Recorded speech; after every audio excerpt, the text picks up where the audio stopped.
wabarakatuh. Perkenalkan, nama saya Sulasmini, NPM 1804041159, jurusan Ekonomi Syariah kelas A, mata kuliah Fiskal dan Moneter, dosen pengampu Ibu Selvia Nuryasari MEE. Di sini saya akan menjelaskan materi fiskal dan moneter tentang sistem moneter Indonesia saat ini. Pembahasan yang akan saya bahas, yang pertama sistem moneter di Indonesia, yang kedua tujuan sistem moneter, yang ketiga transmisi kebijakan moneter, yang keempat alternatif strategi kebijakan moneter, yang kelima mekanisme transmisi kebijakan moneter, yang keenam kerangka strategis kebijakan moneter. Langsung saja ke materi yang pertama, yaitu sistem moneter di Indonesia. Sistem moneter adalah bank-bank atau lembaga-lembaga yang ikut menciptakan uang giral di Indonesia. Yang dapat digolongkan ke dalam sistem moneter adalah otoritas moneter, yaitu Bank Indonesia dan bank-bank pencipta uang giral. Oleh karena itu, sistem perbankan merupakan bagian integral dari suatu sistem moneter. Otoritas moneter sebagai lembaga yang berwenang dalam pengambilan kebijakan di bidang moneter juga merupakan sumber uang primer, baik bagi perbankan, masyarakat maupun pemerintah. Sistem moneter adalah proses mengatur persediaan uang sebuah negara untuk mencapai tujuan tertentu, seperti menahan inflasi, mencapai pekerja penuh, atau lebih sejahtera. Sistem moneter dapat melibatkan mengesat standar bunga pinjaman, kapitalisasi untuk bank, atau bahkan bertindak sebagai peminjam usaha terakhir, atau melalui persetujuan melalui negosiasi dengan pemerintah lain. Sistem moneter pada dasarnya merupakan suatu kebijakan yang bertujuan untuk mencapai keseimbangan internal atau pertumbuhan ekonomi yang tinggi, stabilitas harga, pemerataan pembangunan, dan keseimbangan eksternal, yaitu keseimbangan neraca pembayaran, serta tercapainya tujuan ekonomi makro, yakni menjaga stabilisasi ekonomi yang dapat diukur dengan kesempatan kerja, kestabilan harga, serta neraca pembayaran internasional yang seimbang. Apabila kestabilan dalam kegiatan perekonomian terganggu, maka sistem moneter dapat dipakai untuk memulihkan atau tindakan stabilisasi. Pengaruh sistem moneter pertama kali akan dirasakan oleh sektor perbankan yang kemudian ditransfer pada sektor real. Sistem moneter adalah upaya untuk mencapai tingkat pertumbuhan ekonomi yang tinggi secara berkelanjutan dengan tetap mempertahankan kestabilan harga. Untuk mencapai tujuan tersebut, bank sentral atau otoritas moneter berusaha mengatur keseimbangan antara persediaan uang dengan persediaan barang agar inflasi dapat terkendali, tercapai kesempatan kerja penuh, dan kelancaran dalam pasokan atau distribusi barang. Sistem moneter dilakukan dengan salah satu, namun tidak terbatas pada instrumen sebagai berikut, yaitu suku bunga, giro wajib minimum, intervensi di pasar valuta asing, dan sebagai tempat terakhir bagi bank-bank untuk meminjam uang apabila mengalami kesulitan likuiditas. Materi selanjutnya yaitu tentang tujuan sistem moneter. Bank Indonesia memiliki tujuan untuk mencapai dan memelihara kestabilan nilai rupiah. Tujuan ini sebagaimana tercantum dalam UU nomor 3 tahun 2004 pasal 7 tentang Bank Indonesia. Hal yang dimaksud dengan kestabilan nilai rupiah antara lain adalah kestabilan terhadap harga barang dan jasa yang tercermin pada inflasi. Untuk mencapai tujuan tersebut, sejak tahun 2005, Bank Indonesia menerapkan kerangka kebijakan moneter dengan inflasi sebagai sasaran utama kebijakan moneter. Dengan menganut sistem nilai tukar yang mengambang, peran kestabilan nilai tukar sangat penting dalam mencapai stabilitas harga dan sistem keuangan.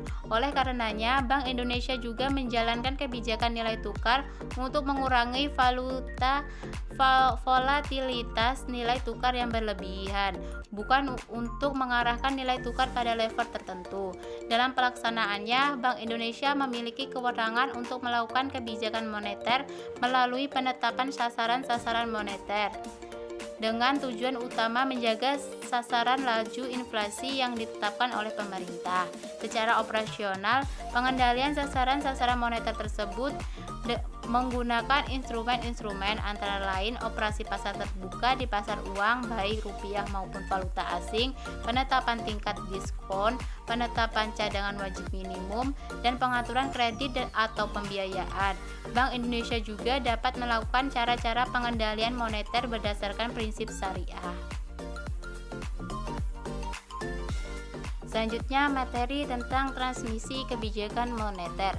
Kebijakan moneter bertujuan untuk menstabilkan, menjaga, dan memelihara kestabilan nilai rupiah yang salah satunya tercermin dari tingkat inflasi yang rendah dan stabil.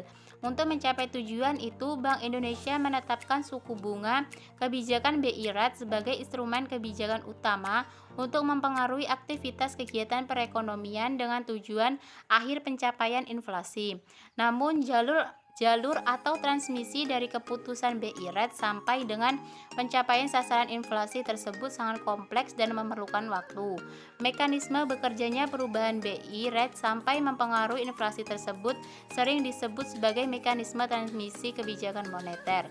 Kebijakan moneter yang dikeluarkan oleh Bank Indonesia bertumpu pada hubungan antara suku bunga dalam perekonomian dengan uang beredar untuk mempengaruhi tujuan pembangunan ekonomi seperti pengendalian harga atau inflasi dan nilai tukar, pertumbuhan ekonomi dan tingkat pengangguran.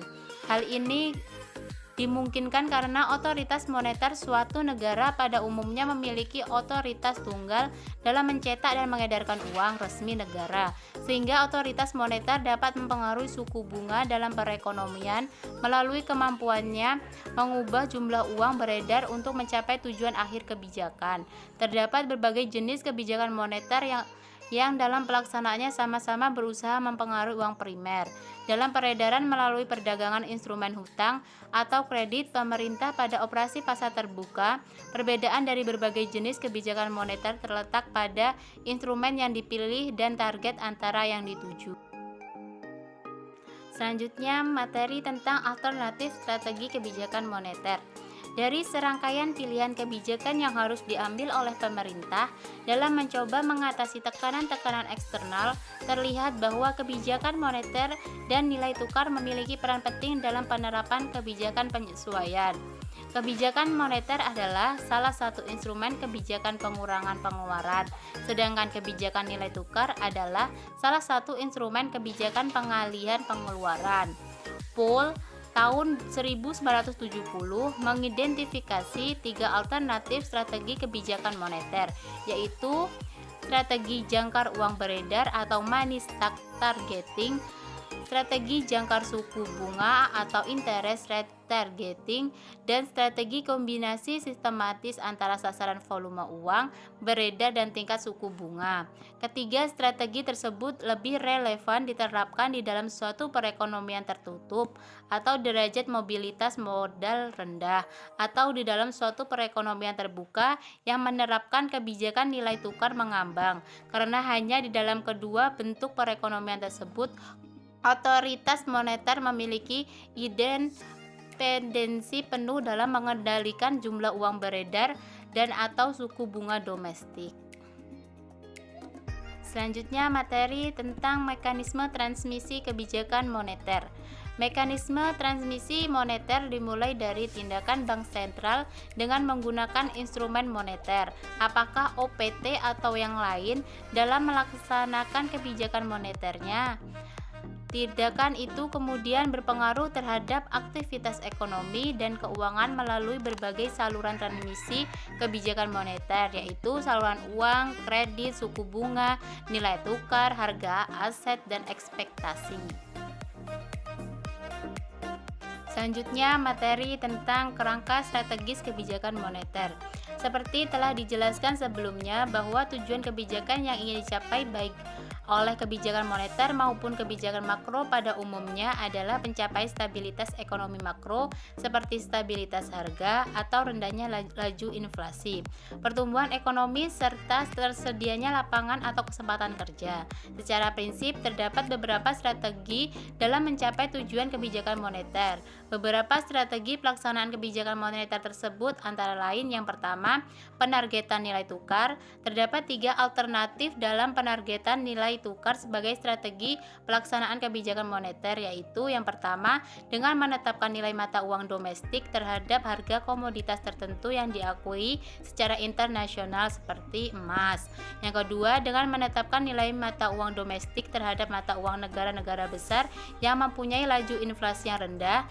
Yang ketiga dengan menyesuaikan nilai mata uang domestik terhadap mata uang negara tertentu ketika perubahan nilai mata uang diperkenankan sejalan dengan perbedaan laju inflasi di antara kedua negara. Yang kedua, penargetan besaran moneter. Pada banyak negara, penargetan nilai tukar bukan menjadi pilihan utama dari strategi kebijakan moneternya, karena tidak ada suatu negara yang mata uangnya secara meyakinkan dapat dijadikan sebagai acuan dalam penetapan strategi kebijakan oleh negara lain.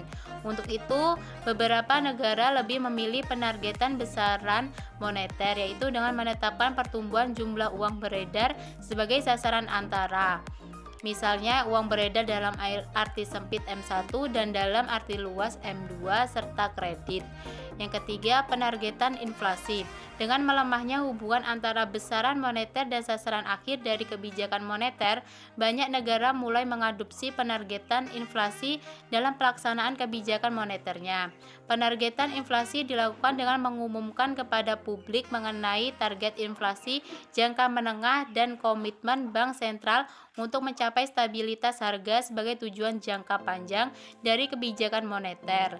Dengan mentargetkan inflasi sebagai jangkar nominal, bank sentral dapat menjadi lebih kredibel dan lebih fokus di dalam mencapai kestabilan harga sebagai tujuan akhir. Dalam hal ini, bank sentral senantiasa berupaya untuk memperhitungkan stabilitas perkembangan output dan kesempatan kerja atau pada tingkat tertentu dalam jangka pendek.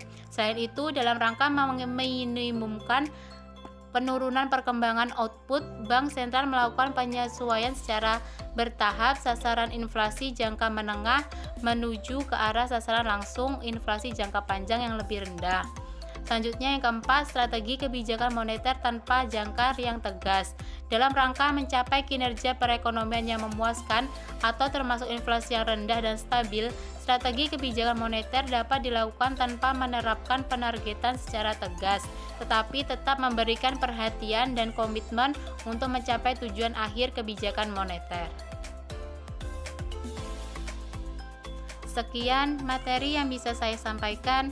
Saya akhiri. Wassalamualaikum warahmatullahi wabarakatuh.